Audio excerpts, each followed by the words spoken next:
Today's belated International Women's Day March, led by Public Services International, COP2, NO2, among others, amplified gender equality core. Labor unions representatives and gender equality activists say the psychological torture women endure daily at workplaces is unbearable. In higher institutions of learning, some lecturers still demand sex for marks, compelling many young girls to fall into the trap for the sake of their academic future. We urge the government to ensure that at least issues what we call carpet interviews, sex for marks, and all those things are handled and tackled because they undermine the dignity of a woman. One of the things we must be cognizant of that always hampers women active participation and productivity in any workplace is actually violence and harassment in the world of work. And violence comes in so many places. Sometimes people only talk about sexual harassment. There's one which is inadvertent that people never realize, which is psychological harassment, which may also include seclusion from work, being denied work opportunity, being denied trips, among others. The failure to pass the minimum wage bill for years has only worsened the plight of workers, especially female.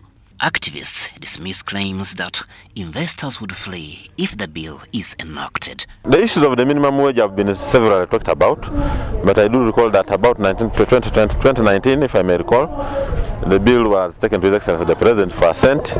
But I think there was a misconception that when he signed the assent to the minimum wage, it could actually scare investors.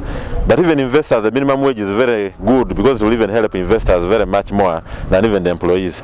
Because it's an issue of negotiation, it's an issue of consultation within the collective bargaining agreement framework. Gender equality advocates say men must actively join the fight too in order to sink the message deeper.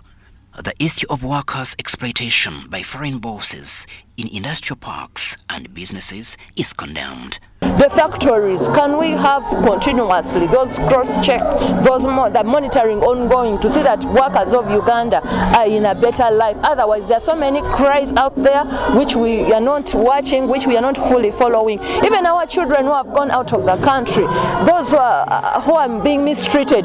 Sexual harassment does not refer to rape, for example. It refers to, for example, discrimination in terms of promotions, discrimination in terms of appointments, but even in terms of interviews.